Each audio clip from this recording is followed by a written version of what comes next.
किसी को भी अगर कैलकुलेशन में कोई भी डाउट है प्लीज़ नीचे कमेंट करो, उसे क्लियर करेंगे, ठीक है। हालांकि मैंने अपने तरफ से जितना मैं अंदर घुसकर अच्छी तरीके से एक्सप्लेन कर सकता था, I have written each and every point.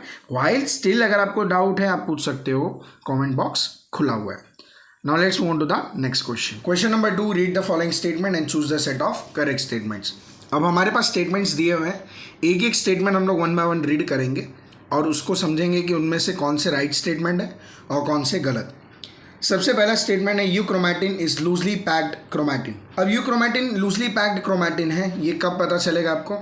आपने सेल साइकिल सेल डिवीजन के अंदर जब ध्यान दिया होगा, सो वहाँ पर भी ऐसे ही कुछ टर्म्स आ रहे थे बार बार। सो उस टाइम मैंने क्या बोला था कि जिन्होंने 12th पढ़ा है, जो मॉलिक्यूलर बेसिस ऑफ इनहेरिटेंस जानते हैं, वो इसे सॉल्व कर पाएंगे। सो ऐसा नहीं कि पूरा सेल साइकिल सेल डिवीजन करने के लिए आपको 2 चैप्टर प्रिपेयर करना ही पड़ेगा, बट कई बार क्या होता है कंबाइन क्वेश्चन आने के ज़्यादा चांस रहते हैं एज पर डिफिकल्टी लेवल। जब 2 चीज़ कंबाइन कर दी जाती है तो उसकी डिफिकल्टी लेवल बढ़ जाती है। सो इसीलिए अक्सर जो आपका NTA है वो डिफिकल्टी लेवल बढ़ाने के लिए मिक्सचर ऑफ क्वेश्चंस देता है, जिसमें कि मल्टीपल कॉन्सेप्ट्स एप्लीकेबल होते हैं। वो चाहें तो और भी ज़्यादा डिफिकल्ट दे सकते हैं, but they have to maintain their difficulty level. So यहाँ पे हम लोग क्या देखने वाले हैं कि नीचे आपको एक डायग्राम दिख रहा है। डायग्राम में आप देख सकते हैं ब्लू कलर के बॉल्स दिख रहे हैं। वो ब्लू कलर के बॉल्स क्या हैं? Those are nucleosomes. और ब्लैक कलर का जो आपको थ्रेड दिख रहा है वो क्या है? आपके DNA। अब यूक्रोमैटिन और हेट्रोक्रोमैटिन क्रोमोसोम में दिखने मिलेंगे, ठीक है। यूक्रोमैटिन में क्या होता है, जो क्रोमैटिन मटेरियल है वो लूजली पैक्ड होता है। कैसा पैक्ड होता है? लूजली। आप देख सकते हैं कि इसी डायग्राम में लेफ्ट हैंड साइड में आपको 6 बॉल्स दिख रहे हैं ब्लू कलर के। वो जो 6 यूनिट हैं वो सारे के सारे क्या हैं? हिस्टोन के ऑक्टामर्स हैं, जिनके ऊपर आपके ये DNA रैप्ड है। अब DNA रैपिंग लेफ्ट साइड में तो आपको खुली खुली दिख रही है, बट राइट हैंड साइड में देखिए उतना ही पैक्ड है। सो ये फ़र्क है आपका यूक्रोमैटिन और हेट्रोक्रोमैटिन में, जहाँ पे कि आपकी जो पैकिंग है वो बहुत ज़्यादा टाइटली की गई है और हेट्रोक्रोमैटिन और यूक्रोमैटिन में लूजली की जाती है। सो लेफ्ट हैंड साइड में आपका यूक्रोमैटिन है और राइट हैंड साइड में आपका हेट्रोक्रोमैटिन है। ये यहाँ तक क्लियर हुआ? नहीं क्लियर है प्लीज़ लेट मी नो, क्योंकि मुझे पता नहीं चलेगा जब तक आप कमेंट नहीं करेंगे। क्लियर? सो पहला स्टेटमेंट तो राइट है कि euchromatin is loosely packed chromatin. Heterochromatin is transcriptionally active. अब एक चीज़ याद रखिए कि हेट्रोक्रोमैटिन और यूक्रोमैटिन में जो चीज़ इतनी टाइटली पैक्ड है, जितनी टाइटली पैक्ड है उतनी ज़्यादा अनअवेलेबल है। क्लियर? जब आप देखेंगे बहुत सारे आपके दोस्त बहुत ही प्राइवेट रहते हैं, सो उनके बारे में आपको कम जानकारी रहेगी, क्योंकि वो आपसे उतनी अपनी बातें शेयर नहीं करते, वो घर में रहते हैं, वो ज़्यादा किसी से घुलते मिलते नहीं हैं। सो उनसे आप कोई भी इंफॉर्मेशन निकाल सकते हो, मुश्किल है। क्लियर? कुछ तो इतने प्राइवेट होते हैं कि उनके बारे में पता भी नहीं होता, और कुछ दोस्त ऐसे होते हैं आपको घर पे लेके जाएंगे, घुमाएंगे फिराएंगे, रिलैक्स रहोगे आप उनके घर पे। उनकी मम्मी पापा, कौन बीमार है, कौन सही है, कि उन कितना पैसा कमा रहे हैं, यहाँ तक कि वो कहाँ सोते हैं, उनके पैसे कहाँ रखे हैं, ये तक आपको पता होता है। सो ये होते हैं कि लूजली पैक्ड क्रोमैटिन। क्लियर? सो उसी तरीके से जो आपका हेट्रोक्रोमैटिन है वो बहुत ही ज़्यादा टाइटली पैक्ड है, और जो चीज़ ज़्यादा टाइटली पैक्ड रहती है उसके बारे में आप इन्फॉर्मेशन नहीं निकाल सकते। सिमिलरली यहाँ पर भी वही केस है कि आपका जो हेट्रोक्रोमैटिन है वो टाइटली पैक्ड है, जिसके वजह से इनका जो ट्रांसक्रिप्शन है वो ऑलमोस्ट पॉसिबल ही नहीं होता। आप उसमें से प्रोटीन कोड नहीं करवा सकते। Hence heterochromatin is transcriptionally inactive. So हमारा जो सेकेंड स्टेटमेंट दिया है उसमें एक्टिव लिखा है, तो ये एब्सोल्युटली रॉन्ग हो जाता है। सो ये बाहर हो गया। अभी तक हम लोगों ने ए स्टेटमेंट हमने सही लगाया। क्लियर? आगे देखते हैं। सी में आप देख सकते हैं histones are rich in lysine and arginine. अब आपका जो हिस्टोन प्रोटीन है ये एक प्रोटीन है, और प्रोटीन क्या होता है? Polypeptide chain. पॉलीपेप्टाइड चेन मतलब पेप्टाइड मल्टीपल बॉन्ड्स लगते हैं। एक प्रोटीन बनाने के लिए मल्टीपल अमाइनो एसिड्स लगते हैं। बट आपके हिस्टोन के जो प्रोटीन्स होते हैं, जिनमें आपके आएंगे H1, H2A, H2B, H3, H4, ये सारे आपको हिस्टोन प्रोटीन्स हैं। अगर आपने पढ़ा है टेक्स्ट बुक, थियरी जानते हैं, तो आपको इसको समझने में ज़्यादा दिक्कत नहीं होगी। सो आपके जो हिस्टोन्स है वो बने हुए हैं लाइसिन एंड आर्जिनाइन से।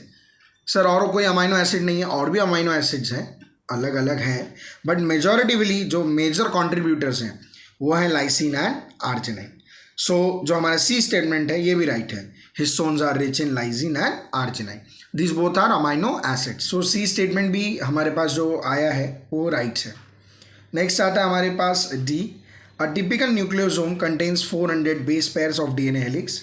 ये रॉन्ग है, क्योंकि जब आप पढ़ेंगे NCERT के अंदर आपके पास पता होना चाहिए कि आपका जो न्यूक्लियोसोम है उसके पास टोटल 200 बेस पेयर्स ऑफ ये डीएनए हेलिक्स आता है।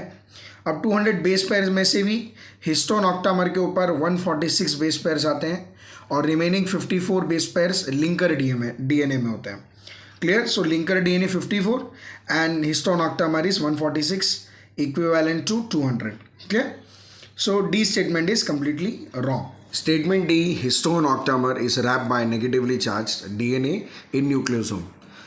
Now the thing is, histone octamer जो आपका बना हुआ है वो हिस्टोन प्रोटीन से बना हुआ है जिसके अंदर आपके लाइसिन एंड अर्जिनाइंस हैं और उनमें पॉजिटिव चार्जेस होते हैं एंड्स में. उसका जब हम लोग स्ट्रक्चर बायोमोलिक्यूल्स में देखेंगे तो हमें समझ में आएगा.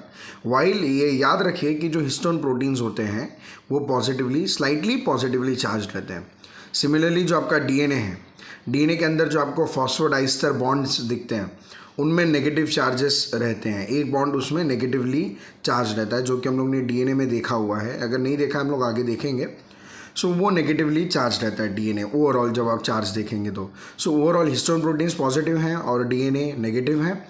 हैंस दोनों के बीच में इलेक्ट्रोस्टैटिक फोर्स ऑफ अट्रैक्शन काम करेगा. दोनों के बीच में जो अट्रैक्टिव फोर्सेस है वो एक्ट करना स्टार्ट करेंगे due to negative and positive charges और इसके वजह से उनके बीच में जो बाइंडिंग है वो थोड़ा सा मजबूत हो पाती है. Hence histone octamer is wrapped by negatively charge DNA in nucleosome is a correct statement. Clear? So हमारे पास कौन कौन से करेक्ट स्टेटमेंट आ चुके हैं. फर्स्ट है A, euchromatin is loosely packed chromatin.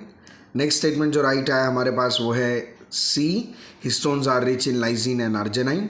और लास्ट स्टेटमेंट जो हमारा करेक्ट आया है वो है E, histone octamer is wrapped by negatively charge DNA in nucleosome. So अब ये तीन कौन से वाले ऑप्शन में देख लेते हैं. ए में ए, सी एंड ई ओनली. क्या वही है? यस है.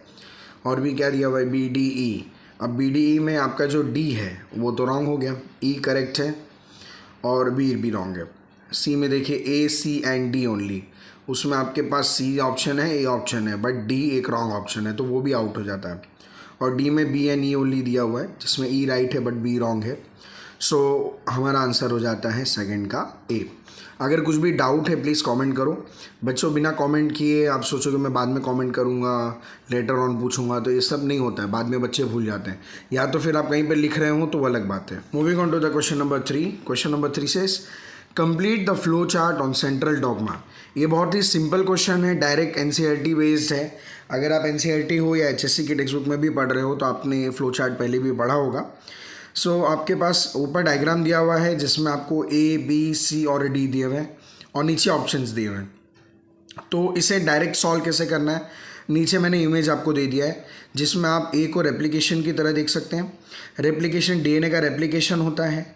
अगर वापस जो सर्कल स्टार्ट होकर वापस डीएनए बनता है सो ये दिखाता है साइकिल को और डीएनए के साइकिल को हम क्या कहते हैं? DNA replication. इसलिए वो ए जो हो जाता है वो हो जाता है रेप्लिकेशन.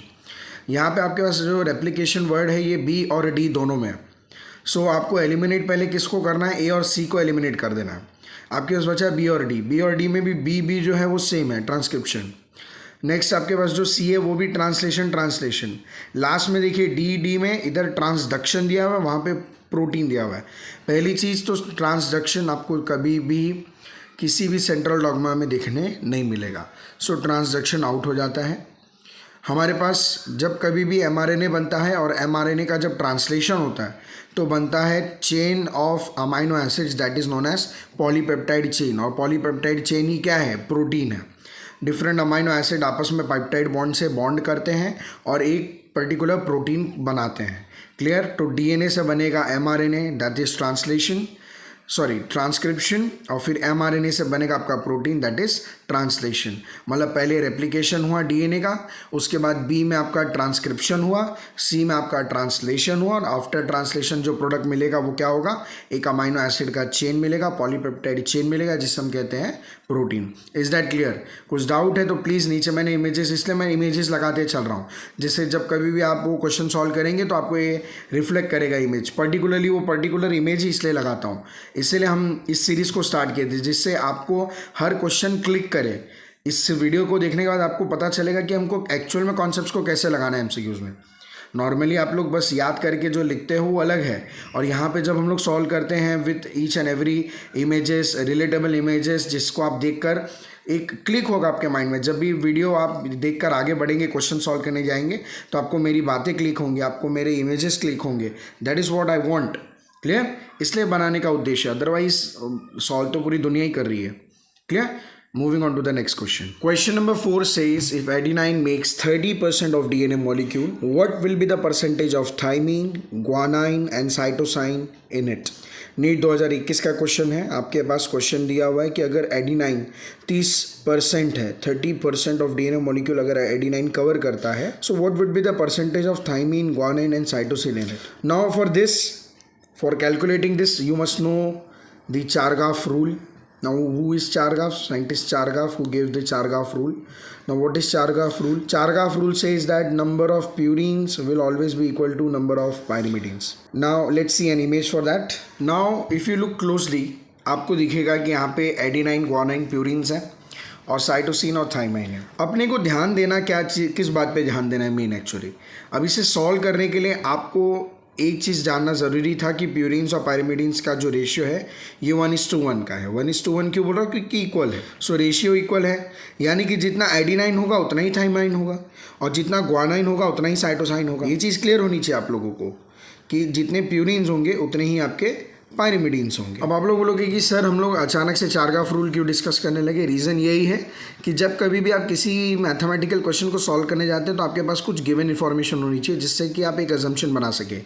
जैसे कि जब कभी भी आपको मालूम है कि कोई चीज़ इस पर्टिकुलर स्टेट में आएगी तो ऐसा होगा, ये चीज़ आपको पहले से पता होनी चाहिए। सो सिमिलरली हम भी इस तरीके के क्वेश्चन में एक चीज़ मालूम होनी चाहिए कि जो प्यूरिन्स और पायरिमिडीन्स है वो इक्वल होते हैं, एडिनाइन इक्वल टू थाइमाइन होता है, ग्वानाइन इक्वल टू साइटोसाइन होता है। सो अपने पास ऑलरेडी गिवन इन्फॉर्मेशन दिया हुआ है।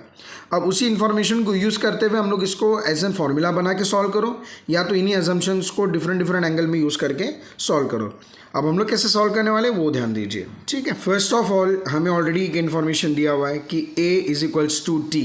आपको मालूम है adenine is equals to T, Chargaff का रूल आपको दिख ही रहा है। ये मैं इमेज हटाऊंगा नहीं क्योंकि बार बार इसका रेफरेंस लेके आप सॉल्व कर सकते हो। A is equals to T, हमारे पास ऑलरेडी एडिनाइन दिया हुआ है तो हम उससे एक चीज़ तो पता कर सकते हैं कि T कितना होगा, because A is equals to T। If A is 30 then T will also be 30। So जो एडिनाइन का परसेंटेज है और जो थाइमाइन का परसेंटेज है वो कितना है 30। मतलब आउट ऑफ 100% हमारे पास 60% तो क्या हो गए आपके पास A हो गए और T हो गए कंबाइंड। अब बचे हमारे पास कितने 40%। उसको भी हम लोग देखेंगे बट एक सिस्टमैटिक मैनर में जाएंगे।